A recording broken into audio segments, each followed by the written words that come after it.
We were there, inside the gallery. We watched the vote, we shouted the truth, and then we were thrown out. In a predictable and disgraceful power grab, Republicans voted to overturn Governor Cooper's veto of Senate Bill 382, cutting off incoming Democratic leadership at the knees. They promptly kicked us out when chants of shame repeated from the gallery.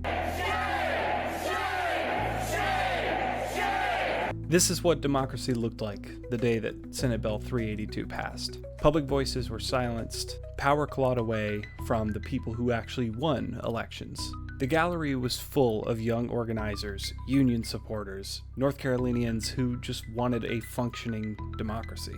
The chamber below was full of lawmakers, some ready to fight, and others ready to fold.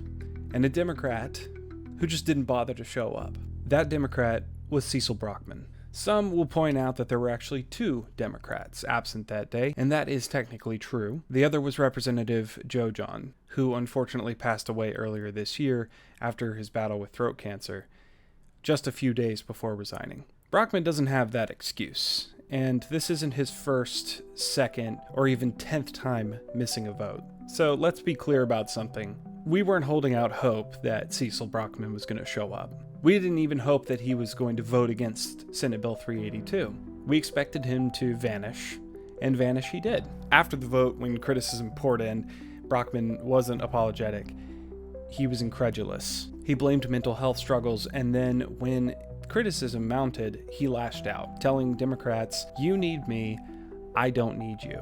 He painted himself as a scapegoat while cozying up to the North Carolina MAGA camp, who quickly rallied to his defense. And that's really all you need to know about Representative Cecil Brockman's character. It was so consequential, in fact, our very first podcast episode was about him and Senate Bill 382. 382 wasn't about efficiency or reform. It was about rigging the rules in favor of Republicans. Again, it gave the Republican state auditor power over our state board of elections and all 100 county election boards, stripping that authority from our incoming Democratic governor, Josh Stein. Had the courts not intervened this week, Dave Bolliak, a man who has zero experience in election administration, changed his affiliation from Democrat to Republican in 2023 and says he's only in politics for Donald Trump, would have taken control over our state elections. He would have been the only state auditor in the country with that kind of power, and he's doing it all solely for the purpose of gripping more power for the Republican establishment. And it leads one to ask, would Republicans have voted to change the authority of elections over to the state auditor had Democrat Jessica Holmes been elected to the position? I think you already know the answer. Thankfully, a Wake County court blocked the scheme, at least for now. In a 2-1 decision, judges Edwin Wilson and Lori Hamilton, one Democrat and one Republican, ruled that the legislature violated the separation of powers clause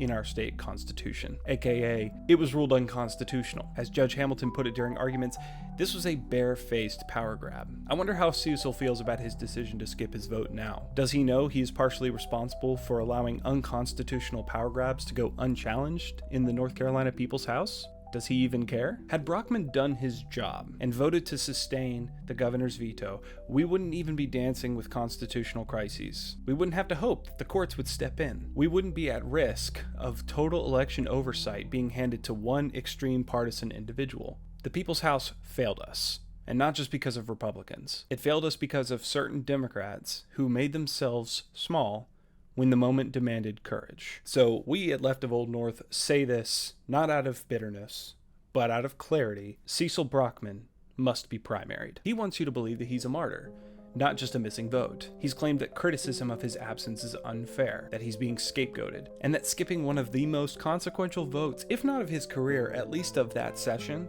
was somehow in his district's best interest. But his constituents didn't elect him to skip out on votes. They voted him in on the promise that he would defend their rights, not abandon them in a critical moment. By allowing this GOP to go unchecked and cripple the authority of the Council of State, he's doing the opposite. This wasn't strategy.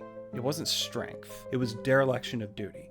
Plain and simple. Cecil Brockman has made it clear time and again that he cannot be counted on when the time is necessary and the stakes are the highest. And in a state as gerrymandered, as rigged, as precarious as North Carolina is right now, every vote counts, especially someone who's sitting in the North Carolina General Assembly. every absence counts, and Cecil Brockman is one of the worst offenders. Keep in mind, he only won his primary by 85 votes.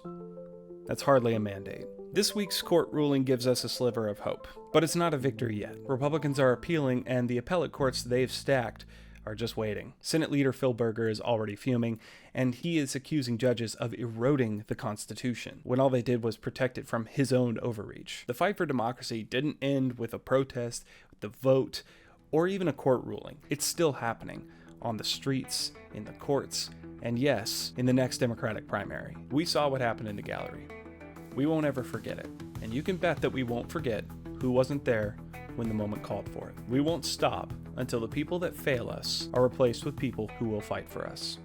Thank you for watching and listening to The Left of Old North. My name is Adrian, and my co-host CJ and I have a weekly podcast which drops on Mondays every single week. So please make sure to subscribe and check out our other social media and everything so you can stay up to date, both on North Carolina politics and with what we're doing with our channel. Thanks for being with us here on The Left of Old North.